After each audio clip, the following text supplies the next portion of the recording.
శ్రీ గురుభ్యో నమః. హరి ఓం.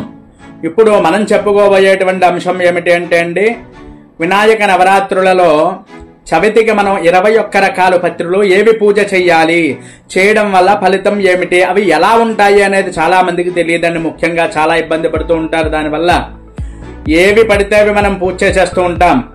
మరి అలా చెయ్యకుండా మనం శాస్త్రీయమైనటువంటి పద్ధతిలో వినాయకుడిని 21 రకాల పత్రులతో పూజ చేసుకుంటే ఆ ఫలితాలు ఎలా ఉంటాయి, ఆ పత్రులు ఏమిటి అనేది నేనైతే పూర్తి వీడియో చేయడం జరిగింది.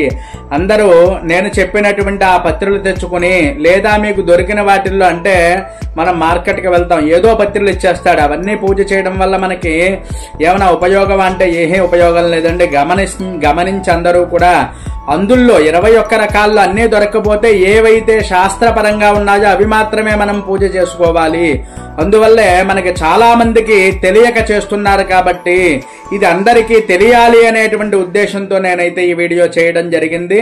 మరి ఈ యొక్క లింక్ అయితే నేను కింద ఇవ్వడం జరుగుతోంది, పూర్తి వీడియో. అందరూ కూడా తప్పకుండా వీక్షించి మన శాస్త్రపరంగా గణపతి దేవుణ్ణి అర్చన చేసుకుంటారు అని చెప్పి కోరుకుంటున్నాను. ఈ వీడియో అందరికీ ఉపయోగపడాలి. 10 మందికి కూడా షేర్ చేయండి. హరి ఓం తత్సత్.